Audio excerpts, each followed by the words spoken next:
Radio Sucesos 101.7 FM presenta su noticiero Sucesos con Milton Pérez y Verónica Larrea. Un periodismo libre para una democracia plena. Los hechos y las opiniones de los sucesos que marcan nuestro tiempo.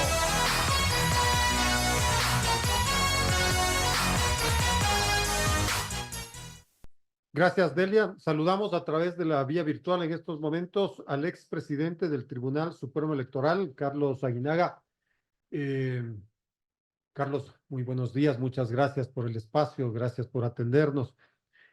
¿Qué se puede hacer cuando los actuales vocales del Consejo Nacional Electoral se quejan de que el gobierno le dice que no hay recursos para sacar adelante, para organizar la consulta popular estimada en $60 millones? Bueno, ya está convocado esta consulta popular. Entonces, si es que no hay recursos, la pregunta es, ¿acaso se puede cancelar, se puede diferir la consulta popular? Bienvenido, muchas gracias. ¿Podría, por favor, activar el audio, Carlos? Buenos días, Edgar. Ahí Un está. saludo. Muchas gracias. Un saludo cordial a ti, a todos los radioescuchas, a Radio Sucesos. Bueno, esto más obedece a un tema de presión mediática, porque ya convocada la consulta popular y por disposición constitucional, cuando se convoca consulta popular por iniciativa presidencial y la de iniciativa ciudadana, es el Estado el obligado a proporcionar los recursos para la organización del proceso electoral, en este caso la consulta. No hay otra posibilidad. No hay posibilidad. No es posible cancelar, no es posible. No, el Consejo Nacional Electoral no tiene esa facultad, ni de suspender, ni de cancelar, ni nada, porque igual la Constitución y el Código de Democracia establecen unos plazos para la organización de la consulta popular y obviamente la obligación del gobierno de proveer los recursos necesarios.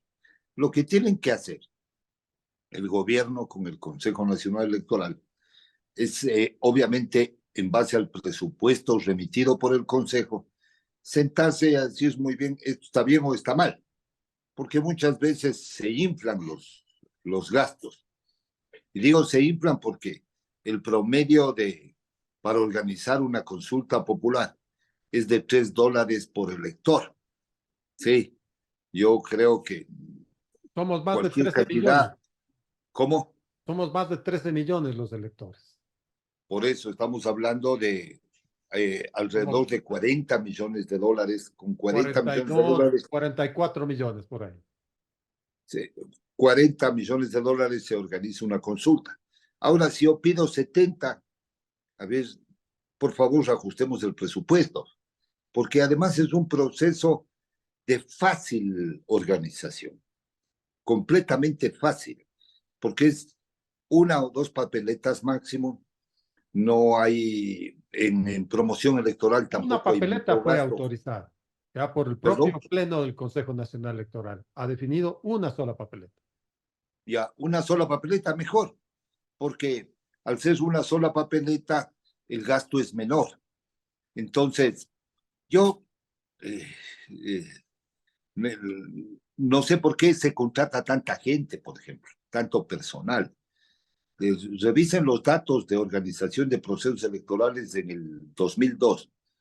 El personal fijo que yo contaba era 367 personas, más el personal de contratos que no llegaba, que no superaba los 400 personas, temporales 500 personas. Y con eso se organiza un proceso electoral.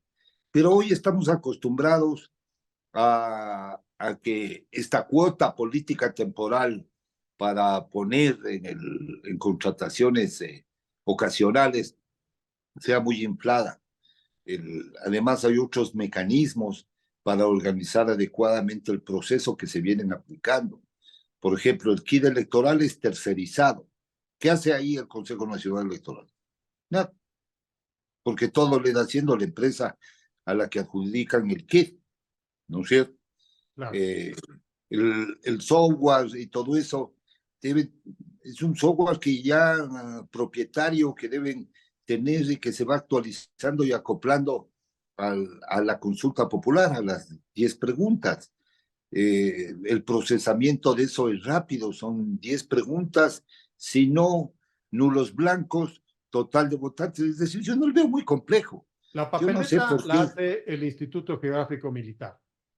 Claro, Entiendo que todos los lo imprime formularios, y de igual cobra. manera, el Instituto Geográfico Militar, Claro, a los precios de costo del Estado. claro, cobra su precio, está bien. Eso está muy bien. Con un margen de utilidad, eso está bien. Por eso es, pero yo he venido viendo de 2 décadas atrás un aumento en los presupuestos electorales. O sea, van aumentando, yo creo que estamos sobre el promedio de organización de procesos electorales de América Latina y sí se puede optimizar este costo, pero no hay la posibilidad alguna de que digan aquí se suspende, aquí no se hagan las elecciones. La única posibilidad que yo le veo es que quien convocó decidan hacer la consulta y diga ya no voy a hacer la consulta, ya no planteo, ¿no es cierto? Pero está convocada. No hay norma que le suspenda. Incluso no hay norma el presidente de la República tenga y diga, bueno, ya no quiero la consulta. Tal vez por un tema de catástrofe, fuerza mayor, caso fortuito, esa sería la única excepción en el caso que le Bueno, ocurra, estamos en pero estado de excepción, ¿no? Y un estado de conflicto interno además. sí, pero el estado de excepción es por el conflicto armado interno y la inseguridad. Y justamente lo que pretende la consulta, de lo que entiendo y de lo que las motivaciones que tiene el Ejecutivo, es avanzar en algunas situaciones respecto a la seguridad. Y ahí hay otro tipo de preguntas que tienen que ver con el tema de trabajo de horas, los jueces constitucionales de primera y segunda instancia, etcétera, ¿no es cierto? Que es la visión del gobierno respecto a cómo combatir la seguridad. Igualmente también esta consulta es política porque será una medición de la aceptación o no al gobierno del presidente Daniel Noboa. Lamentablemente, todas las Finalmente consultas se... eso es, ¿no?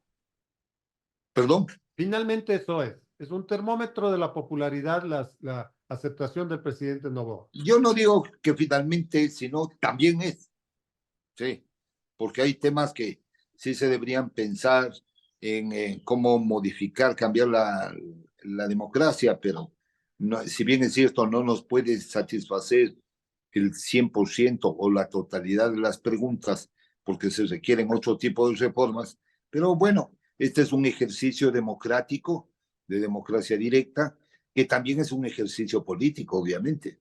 Todo proceso electoral conlleva un ejercicio político. Carlos, volvamos sobre el tema del presupuesto, porque aquí al parecer caben dos alternativas. La una ya enumerada, ¿no es cierto? Que el Consejo Nacional Electoral empiece a revisar ítem por ítem con el Ministerio de Finanzas, en vista de que el Ministerio de Finanzas está señalando que no tiene recursos, ¿no? Y bueno, es público y notorio que tiene problemas para cumplir con algunas responsabilidades. Por ejemplo, los sueldos del sector público en el mes de febrero, enhorabuena, ya no hubo problema, pero se adeuda a algunas entidades estatales, hablemos del IES, hablemos de los organismos seccionales. Entonces, sí, es apreciable que el Estado no tiene todos los recursos. Pues la una alternativa es empezar a ver por dónde se recorta el presupuesto de 60 millones del definido y aprobado por el Consejo Nacional Electoral. La otra, que ha sucedido a lo largo de los procesos electorales que hemos vivido desde 1979, es que el Consejo Nacional Electoral, antiguo Tribunal Supremo Electoral, se convierte en la mayor autoridad del Estado en estos momentos. Estamos en un proceso electoral y por lo tanto puede actuar más o menos de la siguiente manera. A ver, señor gobierno, yo necesito estos recursos y si no me los facilita, vamos a tener que destituir al ministro de Finanzas porque sí puedo hacerlo. ¿Se puede acudir a este último mecanismo? Bueno, el, el, la interferencia en el funcionamiento de los organismos electorales está tipificado como infracción y se puede destituir a un funcionario público o a un servidor público, a una autoridad. No lo puede hacer el Consejo Nacional Electoral. Debe hacerlo el Tribunal Contencioso Electoral, en juzgamiento de infracción electoral, previa denuncia, con la prueba de que existe la interferencia. No es facultad del Consejo Nacional Electoral eso actualmente. Pero el De tal Consejo suerte entonces que, se queja ante el Tribunal Contencioso Electoral y le dice, vea, el ministro de Finanzas no me quiere dar el dinero. Vótenlo. claro, pero la pregunta es, ¿eso es interferencia al proceso electoral? Yo lo que creo es que eh, puede haber una discusión. Lo que necesariamente el gobierno va a hacer es entregarse dinero. O sea, yo más bien creo Tiene que que este es sacarse un de tema donde de, sea. bueno, tenemos un presupuesto de, ¿cuánto es? 60 45 millones mil, aprobados. 60 millones. 45.000 millones de dólares en el Estado. O sea, un Ah, gasto no, el de, presupuesto 35.000 millones para 2024. por eso, 35.000, 60 millones, una lágrima. Es una lágrima. Claro. Entonces, ahí lo que tiene que hacer es ajustar o hacer una propuesta como, por ejemplo, eliminar el fondo partidario permanente de los partidos, que el Estado ya deje de financiar los partidos. Ahí están los 50 millones de dólares que necesitan para organizar el proceso. ¿Eso O depende algún del otro. Consejo Nacional Electoral, no pagar eso? Bueno, depende de una propuesta de reforma al Código de la Democracia, porque esté Ah, establecido ahí, ¿no? claro, no, Y, no, no es tan fácil. y, y la Asamblea, muy difícilmente, ¿no? Ah, no, Pero lo hubieran puesto bastante como difícil. pregunta, hubiera sido bueno. Sí. Sí, Eso pasó en Argentina, ¿no? Se sí, retiró actualmente mi ley está ese con financiamiento la. estatal para las campañas, para las diferentes Exactamente, campañas que se hacían ahí, lo cual ha sido para los aplaudido en partidos de Argentina y finanzas. en otros países. Claro, así es. El tema es que el Ecuador ha pasado de un extremo a otro en tema de financiamiento de la política. Primero fue muy liberal, o sea, no había controles, los grandes grupos financiaban las varias campañas, no había el aporte estatal para la vida en los partidos, y después pasamos en el 2008 con la Constitución de Montecristi a que solo yo Estado invierto y le doy la plata que yo puedo darle, que puede ser muy poco, nunca es mucho, y adicionalmente le dejo libre en redes sociales para que usted haga lo que le dé la gana e invierta cientos de millones de dólares y, Sin control alguno. y desequilibre. Entonces, ese, ese ya no es un juego de igualdad. Más bien, aquí hay inequidad, desigualdad material, formal, total, sin controles. Entonces, evidentemente, ya tenemos que pensar en un cambio del sistema de financiamiento de la política, porque por un lado hay las amarras, ¿sí? Y las limitaciones, y por otro lado hay el libertinaje de uso del dinero en la política, y eso no está bien. En ninguna democracia no le va a llegar a ningún lado. Y por ahí entra las mafias, la narcopolítica, el financiamiento ilegal, el dinero en efectivo para el tema, el captar las instancias de poder, etcétera. Entonces, hay que, pero reformar eso, pero los políticos y quienes nos representan en la asamblea, que además representan a las élites políticas, no van a tener un interés para aquello. Son las 7 de la mañana con 53 minutos. Estamos conversando con el expresidente del Tribunal Supremo Electoral, Carlos Aguinaga, aquí en Noticiero Sucesos. La consulta popular en sí misma. Ya se ha hablado al respecto. El presidente de la República envió 20 preguntas, la Corte Constitucional le autorizó 10. Estas son entonces parte de la papeleta. Una más desde la Asamblea Nacional, que tiene que ver con el papel de las Fuerzas Armadas. Y entonces tenemos 11 preguntas, la mayoría de los cuales tienen que ver con los temas de la seguridad y la administración de justicia. Hay un par de temas que están causando resquemor en este momento, que ya los vamos a topar, que es el tema del arbitraje internacional y del trabajo por horas. Pero en sí misma, esta consulta popular, Carlos, ¿es necesaria? Hay gente que dice que no, porque varias de sus inquietudes ya están en la normativa. Bueno, la consulta plebiscitaria contiene algunas preguntas que hubiera sido preferible que sean de referéndum, es decir, ya con los textos normativos de cambio. Porque el pronunciarse en el plebiscito, decir sí, y eso tiene que ir a la Asamblea para que regule, nuestros asambleístas son artistas para regular, para protegerse, para regular a favor de la impunidad, para proteger a quienes representan en la Asamblea, no los partidos, porque ya hay representantes vinculados con mafias y con la narcopolítica. Estamos viendo en estos casos que se han destapado en la fiscalía, Metástasis, Purga, Purga. el tipo de relaciones que hay entre políticos, justicia, ¿no es cierto? Y las mafias. Y las mafias, ¿no? Entonces, los trus de corrupción siguen permanentemente actuando, interactuando, tienen unos ejércitos de mandos medios con quienes contactan y les representan. La corrupción se volvió una costumbre en el ejercicio de la función pública, es decir, los nuevos ricos salen de ahí, salen justamente de aprovechar los dineros del Estado. Entonces, por ejemplo, aquí hay preguntas que debieron haberse modulado. Estamos más en el tema de seguridad. El Ecuador requiere otros mecanismos de empleo, por ejemplo, este es un tema importante. Hay la visión de los trabajadores formales que representan el 30% de la fuerza laboral del Ecuador. ¿Y qué pasa con el 70%? Con la economía informal. Es decir, con los estudiantes, con los jóvenes, con las amas de casa, con quienes están en el área rural. Hay que buscar otras alternativas de contratación laboral que permitan a la fuerza productiva tener una mano de obra y ayudar. Porque si seguimos cerrando los espacios en este tema, los jóvenes, las nuevas generaciones buscan espacios en lo fácil, en la tecnología, en los grupos, en las pandillas, en los vicios. Entonces hay que buscar, ya hemos pasado, vamos a ir a un siglo del El Código de respecto Trabajo. del Código del Trabajo Claro. y es un código muy limitante. Yo creo que sí debe abrirse otro tipo de espacios y otro tipo de contrataciones.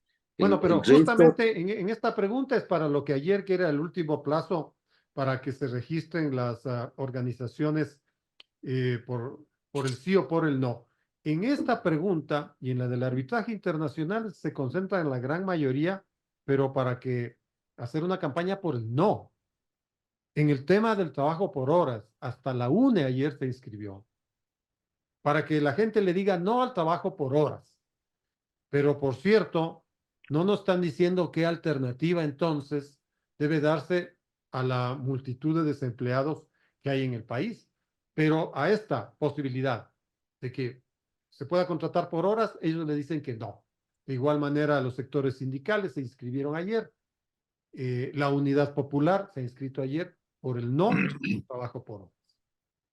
bueno, en esos sectores siempre vamos a encontrar un no, porque esa es la tradición desde que entró en vigencia el Código del Trabajo en 1938. O sea, ¿No es no nos cierto? O sea, no. sorprende.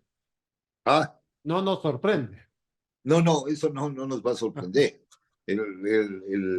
Eso seguirán ahí, pueden pasar 3 siglos que no cambiarán respecto a una modernización de la legislación laboral.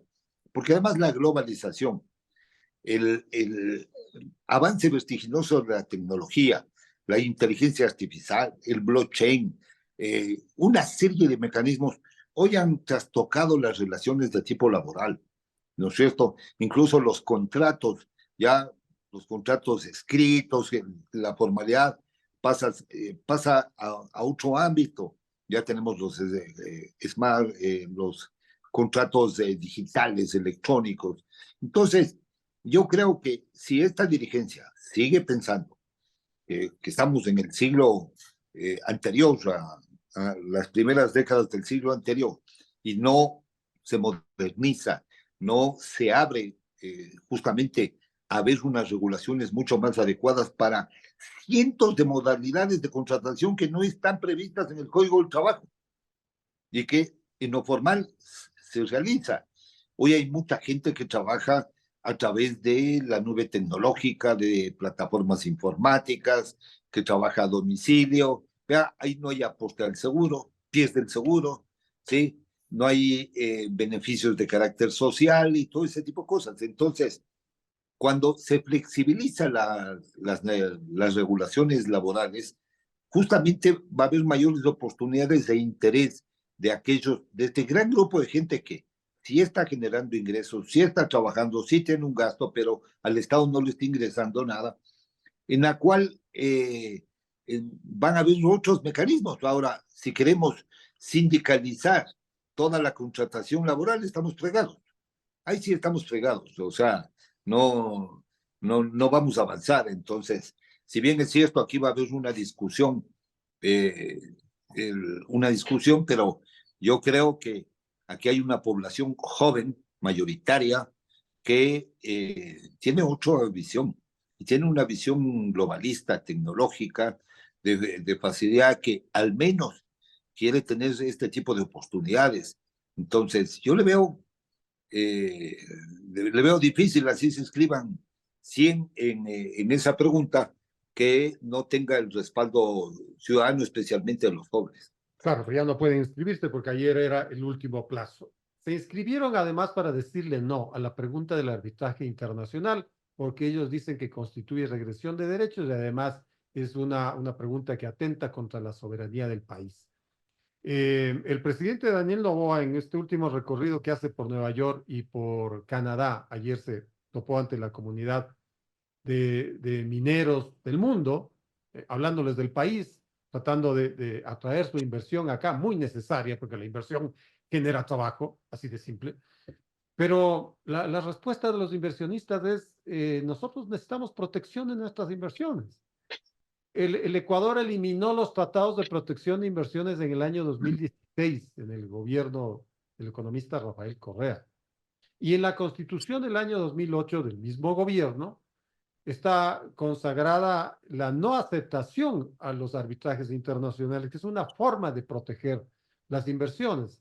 De manera que esa es la razón por la cual el gobierno ha puesto esa pregunta para que la gente decida. Decirle sí al arbitraje internacional de alguna manera es promover las inversiones. Pero he aquí estos grupos que le dicen que no y que la gente debe votar, ¿no? Bueno, esta es una pregunta obviamente que tiene algunos matices. Primero ideológico, es decir, quienes eliminaron el arbitraje internacional tienen una posición ideológica y una falsa concepción de lo que es soberanía. Y lo que segundo, el tema corrupción. O sea, uno ha visto en estas 2 últimas décadas justamente unos conflictos de arbitraje provocados incluso por el Estado, decisiones que el Estado que han provocado demandas internacionales. Que ha perdido casi Perdón, todas. el caso de Brecht, ¿no es Claro.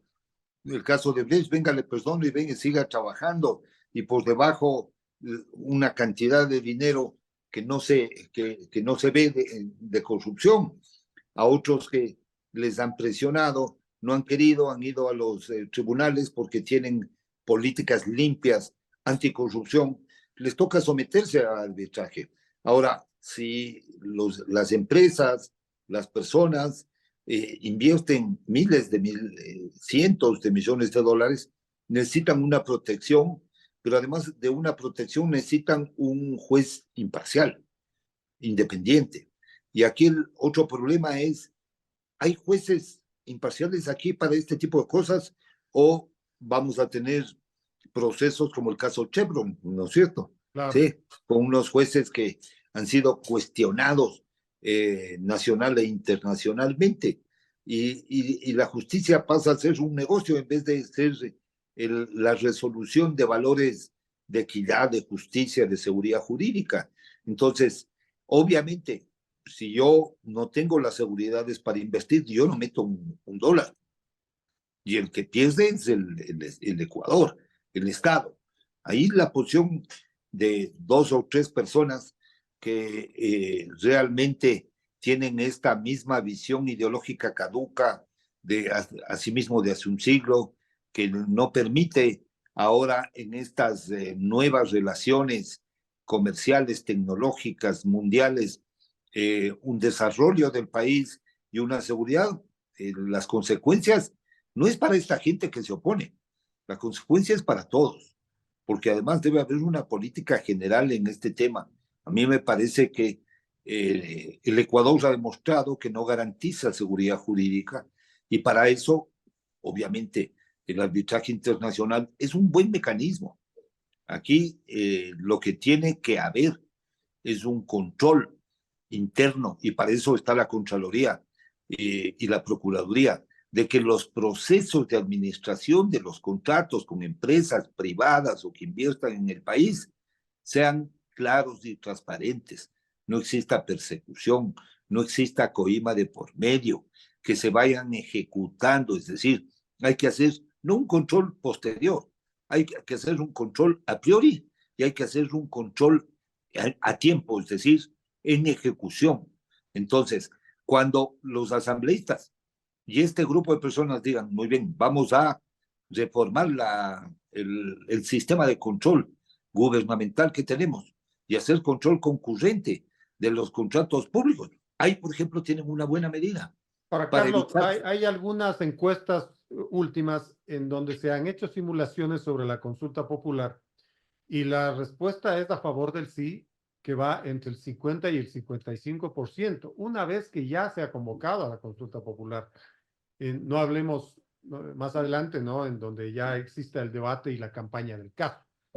Y esto tiene que ver de alguna manera con la propia aceptación del presidente Daniel Noboa, que está por los cielos, está con el 81%. Se cree que habría un arrastre del propio Noboa para el sí a la consulta popular a las 11 preguntas, más allá de que los grupos se hayan inscrito para decirle no a estas 2 preguntas en lo puntual. Entonces, ¿ya podemos decir ahora que esa consulta está ganada por el presidente de la República? No se puede decir eso porque además en un país con la madurez, con falta de madurez democrática, como es el caso ecuatoriano, en la que se oponen a la consulta muchos para atacar o bajar la credibilidad del presidente o del gobierno, o medir, o tenemos un proceso electoral muy cercano, es un gobierno temporal, ¿no es cierto?, de transición para completar el periodo para el cual fue electo Guillermo Lasso. Entonces, aquí van a haber cálculos políticos también del otro lado, a ver cómo le podemos afectar. Ojalá no gane, es preferible que no gane porque ahí él puede ir a la reelección o a la elección en el 2025 y yo ya no tengo menos posibilidades. Entonces, una serie de factores que ahorita los comunicadores políticos, los marketistas, los analistas de las tiendas políticas están analizando para establecer ciertas posiciones, ¿no es cierto? Y es por eso que todavía no se han pronunciado, están ahí, siguen viviendo de esta política del chantaje, aquí hay acuerdo en estas cosas, no, mejor ya mismo se rompe el acuerdo, está en una cuerda floja. Entonces, todo este tipo de cosas son estrategias de carácter político. Pero ¿quién se puede plantear con semejantes planteamientos? Pues porque este momento el que le dice no a la mayoría de las preguntas de la consulta popular que tiene que ver con el tema de la seguridad, que insisto en las encuestas, le ha llevado al 93% de aceptación de las Fuerzas Armadas, 81% al presidente de la República. Estas 2 últimas cifras, según datos, solamente se dieron en el conflicto de Paquicia, ¿no? Con Jaime Roldós también, con su popularidad en los cielos. Sixto Durán Ballén en 1995, en enero, en el conflicto del CENEP. Entonces, solamente en estas ocasiones han dado esos picos, ¿no? De casi unanimidad de la gente por determinados temas. En este caso, por la seguridad. ¿Quién se opone Bueno, a sí, las preguntas referentes a la seguridad? va a tener, tiene ahorita de partida, tiene una gran aceptación, es muy probable, las probabilidades de que ganen estas preguntas son altísimas, justamente por cómo está la opinión pública respecto al tema de la seguridad, del manejo que ha tenido, pero no hay que olvidarse que detrás de esto hay una guerra política, ¿no? Una guerra de cómo le debilito al gobernante de turno. Entonces, una de las formas que estarán buscando o planificando o ya estará en curso para debilitar es meter estos trus de corrupción a los sectores, comunicaciones, electricidad, petróleo, alguno de estos, meten los trus para armar el escándalo y con gente de ellos mismos, ¿no? Armados desde el inicio para debilitar la moral, la ética del gobierno de turno. Y ahí comienzan las campañas y todo el mundo se enmaraña en ese tipo de cosas. Entonces, ya eso debe estarse cocinando desde hace rato para ver cómo le debilitan al presidente Daniel Noboa. Vamos a ver qué sucede. Veamos el desarrollo de los acontecimientos. Gracias por la charla, Carlos. Gracias por esas reflexiones. Gracias, mi querido Edgar. Un abrazo. Muchas Muy gracias. gentil por invitarme.